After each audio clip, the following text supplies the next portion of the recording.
Israel हा देश त्याच्या निर्मितीपासूनच कायमच संघर्षामध्ये अडकलेला आपल्याला दिसतोय. एका बाजूला पॅलेस्टाईन आहे, सिरिया आहे, लेबनॉन आहे आणि दुसऱ्या बाजूला दूरवरती असलेला इराण.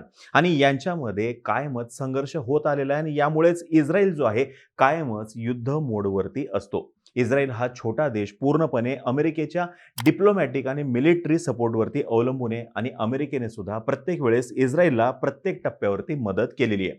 आणि यामुळेच इस्रायलचे नेते म्हणा किंवा नागरिक या दोघांनाही त्यांच्या सर्व्हायव्हलसाठी अमेरिकेची गरज ही सातत्याने जाणवत आलेली आहे आणि अमेरिका गरजेचा सुद्धा वाटत आलेला आहे. यावेळेस सुद्धा जेव्हा हमासने इस्रायलवरती हल्ला केला आणि त्याला प्रत्युत्तर म्हणून इस्रायलने हमासवरती हल्ला केला, तर अमेरिकेने तातडीने त्यांची एक विमानवाहू युद्धनौका इस्रायलच्या मदतीसाठी पाठवली. गेल्या 70 वर्षापासून अमेरिका इस्रायलला मदत करत असली तरी सुद्धा यावेळची परिस्थिती थोडीशी वेगळी आहे. कारण की इस्रायलला मदत करत असतानाच अमेरिकेला युक्रेनलाही मदत करायची आहे आणि तिकडे तैवानला सुद्धा मदत करायची आहे. यामुळे अशी शंका व्यक्त केली जाते की अमेरिकेमुळे इस्रायल कदाचित गोत्यामध्ये येऊ शकतो. आता हा संपूर्ण विषय काय आहे नेमका ते आपण सविस्तरमध्ये जाणून घेऊयात. यासोबतच अमेरिकेची भूमिका समजून घेऊ आणि खरोखरच इस्रायल अमेरिकेमुळे गोत्यात येऊ शकतो का याच्यावरती सुद्धा नजर टाकूयात. नमस्कार, मी अरुणराज जाधव बोल व्हिडिओवरती तुम्हा सर्वांचं अगदी मनापासून स्वागत करतो. युद्ध सुरू झाल्या झाल्या अमेरिकेचे राष्ट्राध्यक्ष जो बायडन यांनी अमेरिकेची इस्रायल संदर्भातली भूमिका स्पष्ट केली आणि हे सांगितलं की that we stand ready to offer all appropriate means of support to the government and people of Israel.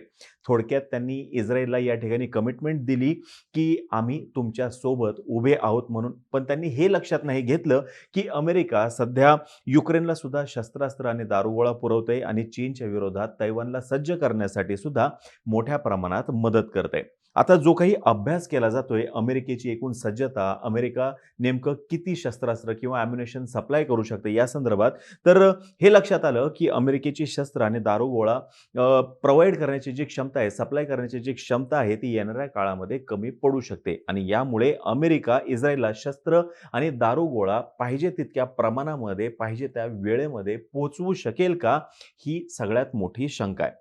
मग इस्रायलची सध्याची गरज नेमकी आहे काय? अमेरिकेकडून त्यांना काय अपेक्षित आहे? युद्धाची फर्स्ट फेज जी आहे ती संपलेली आहे, ज्याच्यामध्ये दहशतवाद्यांना इस्रायलच्या भूमीवरून हुसकावून लावायचं होतं. पण आता जर का येणाऱ्या काळामध्ये गाझा स्ट्रिपवरती डायरेक्ट अटॅक करायचा असेल तर अशा वेळेस इस्रायलला एअर सपोर्ट लागेल. यासोबतच स्पेशल फोर्सेसचा सुद्धा वापर करावा लागणार आहे.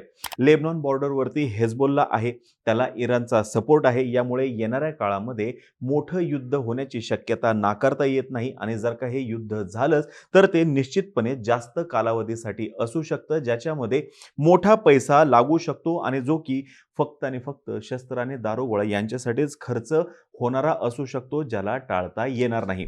युद्धासाठी येणारा खर्च ही वेगळी गोष्ट आहे, पण युद्ध संपल्यानंतर रिकन्स्ट्रक्शन किंवा परत एकदा एखादा देश पुन्हा नव्याने जेव्हा उभा राहतो तेव्हा सुद्धा मोठ्या प्रमाणामध्ये पैसा लागू शकतो. अशा दुहेरी आघाड्यांवरती इस्रायलला निधी लागणार आहे. गाझा स्ट्रिपमध्ये पॉप्युलेशन डेन्सिटी ही जास्त आहे, त्याच्यामुळे प्रीमियम आणि प्रिसिजन असे शस्त्र इस्रायलला लागणार आहेत की जेणेकरून इतर जे सिव्हिलियन नागरिक आहेत तिथले त्यांच्यावरती अत्याचार होणार नाही किंवा त्याच्यामध्ये त्यांचा हकनाक बळी जाणार नाही. याच्यामुळे अमेरिकेने ऑलरेडी प्रिसिजन स्ट्रायकर आणि एअर डिफेन्स सिस्टीम ही इस्रायलला सप्लाय केलेली आहे.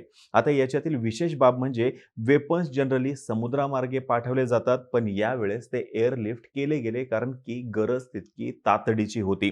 युक्रेन युद्धामध्ये युक्रेन दिवसाला 6,000 ते 8,000 राऊंड फायर करते, पण ते जे राऊंड फायर करतायत त्याचा असं आवाका जर का बघायला गेलं ते अगदी प्रिसिजन वाले असे राऊंड नाही आहेत. त्याच्यामुळे त्याच्यामध्ये इतर नागरिकांचा सुद्धा मृत्यू होण्याचा संभव आहे आणि इस्रायलची ती गरज नाहीये आणि युद्धाचा आवाका सुद्धा युक्रेनशी तुलना करता फार छोटा आहे. यासोबतच गाझा स्ट्रीप जी आहे ही इस्रायल पासून अगदी जवळच आहे. दुसऱ्या बाजूला लेबनॉनचं जे हेजबोल्ला आहे ते सुद्धा तुलनेने जवळ अंतरावरती आहे. त्याच्यामुळं आजच्या दिवशी तरी इस्रायलची अशी काही गरज नाहीये. सध्या इस्रायलला आर्मर्ड व्हेइकल, एअरक्राफ्ट आणि ट्रक्सची गरज सुद्धा नाहीये. पण युद्ध संपल्यानंतर रिकन्स्ट्रक्शन जेव्हा सुरू होईल त्यावेळेस यांची गरज लागू शकते. मग सप्लाय शॉर्टेज आहे का? तर हे सप्लाय शॉर्टेज आहे का? हे ज्यावेळेस चेक केलं गेलं तेव्हा हे लक्षात आलं काही महत्त्वाच्या सिस्टम ज्या आहेत त्या शॉर्ट सप्लायमध्ये आहेत. GMLRS guided multiple launch rocket system ही इस्रायलकडे आहे. त्यांचं स्वतःचं याचं व्हर्जन सुद्धा आहे.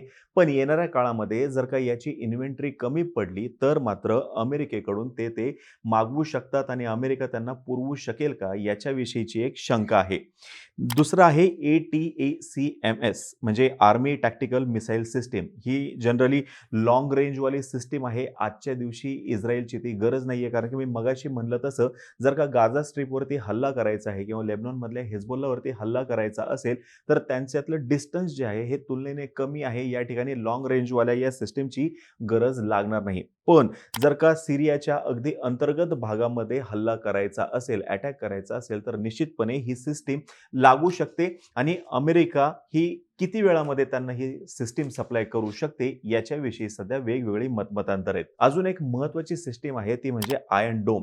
हमासच्या अटॅकचा सामना करण्यासाठी आजच्या दिवशी इस्रायलला याची मोठी गरज आहे आणि इस्रायलने ऑलरेडी अमेरिकेकडे याची मागणी केलेली आहे. अमेरिकेला ॲट अ टाइम हे आयर्न डोम सिस्टीम तैवानला सुद्धा द्यायची आहे, युक्रेनला सुद्धा द्यायची आहे. म्हणून इस्रायलला ते त्यांना मागेल तितक्या क्षमतेने ते प्रोव्हाईड करू शकतात का याच्याविषयीची शंका आहे. अजून एक महत्त्वाचं आहे ते म्हणजे स्ट्रिंजर. हे आहे anti air missile system. Portable अशी ही सिस्टीम आहे जी ड्रोन विरोधासाठी फार महत्त्वाची आहे आणि याचा सप्लाय आजच्या दिवशी तरी लिमिटेड असल्याचं सांगितलं जातंय. कारण की ही सिस्टीम अमेरिकेने मोठ्या प्रमाणामध्ये तैवानला आणि युक्रेनला प्रोव्हाईड केलेली आहे आणि आजच्या दिवशी जर का इस्रायलने याची मागणी केली तर पुरवू शकतील का? तितकी त्यांच्याकडे इन्व्हेंटरी आहे का? तर याचं स्पष्ट उत्तर नाही असं येताना दिसतंय. मग हे जर का सिस्टीम कमी पडत असेल तर मग अमेरिका इस्रायलच्या काहीच उपयोगाचा नाही का? तर तसं नाहीये. आजच्या दिवशी इस्रायलची अजून काही महत्त्वाची गरज आहे.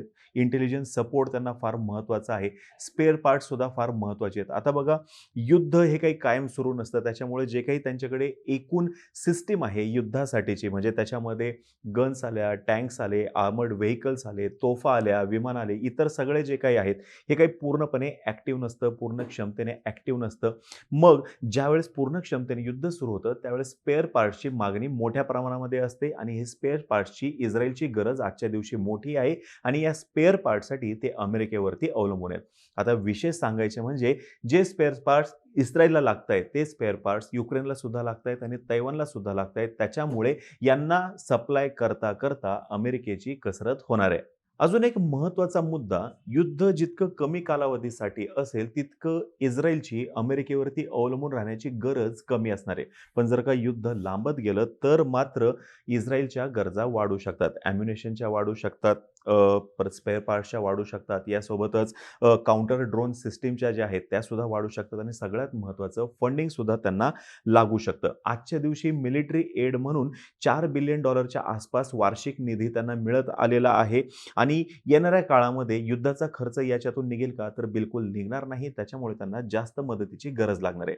युक्रेनचं ज्यावेळेस रशियाबरोबर युद्ध सुरू झालं तर त्यावेळेस अमेरिकेने त्यांना जवळपास $14 बिलियन इतकी मदत दिलेली होती. अर्थातच इस्रायलची गरज इतकी मोठी नाहीये, पण इस्रायलला निश्चितपणे काही ना काहीतरी मदत अमेरिकेला करावी लागू शकते, ज्याच्यातून त्यांचा युद्धाचा खर्च जो आहे तो तरी किमान भागेल. युद्धानंतर अजून महत्त्वाची समस्या असू शकते ती म्हणजे रिकन्स्ट्रक्शनची आणि त्याच्यासाठी सुद्धा मोठ्या प्रमाणात निधी इस्रायलला लागणार आहे आणि हेही सांगितलं जाते की अमेरिका गेल्या 70 वर्षांपासून इस्रायलला कायमच मदत करत आलेला आहे आणि यावेळेस सुद्धा अमेरिका इस्रायलला मदत करणार आहे. पण कदाचित गोष्टी थोड्याफार पुढे मागे होऊ शकतात. पण हेही या ठिकाणी नाकारून चालणार नाही की युक्रेनपेक्षा इस्रायलची गरज ही छोटी आहे. हे युद्ध लिमिटेड आहे आणि म्हणूनच अमेरिकेला जर का आपण महासत्ता आहोत हे अजूनही जर का जगाला पटवून द्यायचं असेल तर इस्रायलला, युक्रेनला आणि तैवानला ॲट अ टाइम त्यांना मदत करावीच लागणार आहे. सप्लाय शॉर्ट करून चालणार नाही. आता ही माहिती जर का तुम्हाला आवडली असेल खाली कमेंट बॉक्समध्ये नक्की सांगा. तोपर्यंत आम्हा सर्वांची व्हिडिओ जास्तीत जास्त लोकांपर्यंत पोहोचवा आणि चॅनलला सबस्क्राईब करायला तेवढं विसरू नका. धन्यवाद.